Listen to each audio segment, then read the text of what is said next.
My life in Canada was very good. I lived there until I was 11.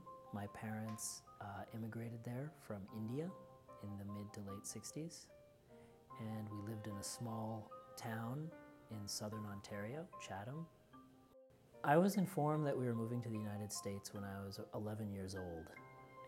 My parents were very avid followers of Maharishi Mahesh Yogi, who brought transcendental meditation to the West. And Maharishi had started a school, community, and a university in Fairfield, Iowa. And when my parents had heard about this community, they were very eager to move there and to have my brother and I enroll in that school. For me, the biggest challenge was giving up my life in Canada, my friends who I'd grown up with since I could remember. Hockey is really big in Canada. We watch hockey, we play hockey year-round. I played ice hockey, street hockey.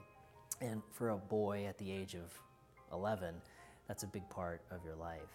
And that was the part that was hardest about coming to America, because I knew that in Iowa, Fairfield, Iowa, there wasn't going to be any hockey.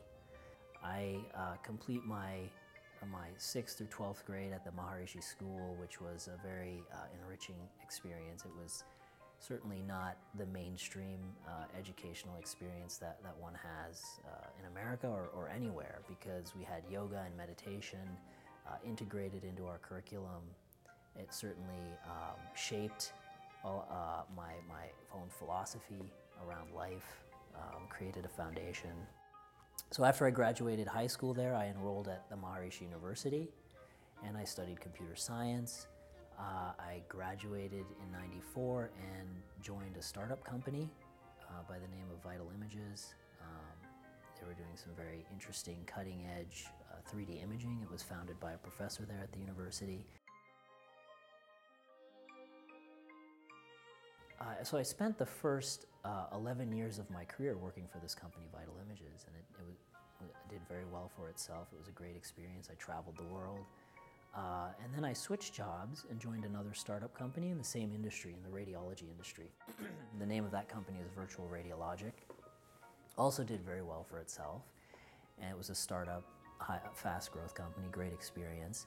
While I was there, I decided to go back to business school, and I went to Duke to get my MBA.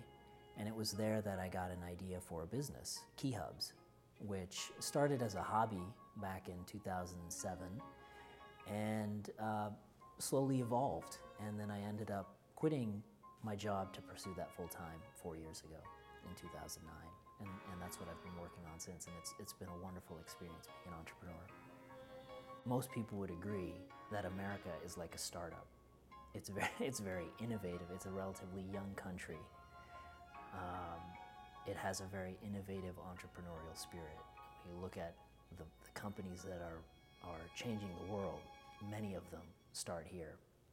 So as an entrepreneur, I feel very fortunate to be living and working in a country that is, in a sense, a beacon light for entrepreneurship and innovation.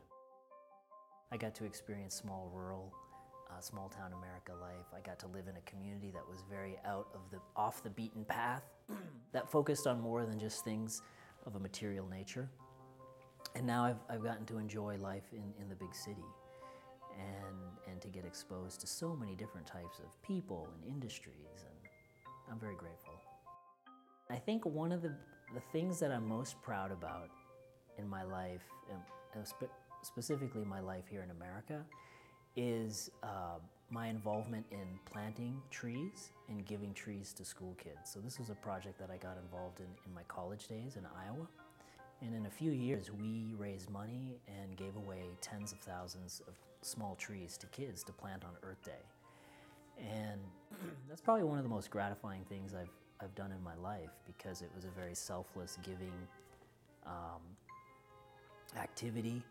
And I got to see the smiling faces of these kids getting trees, and I tracked a lot of the trees that we planted, and 20 years later, they're humongous, and they're beautifying our communities.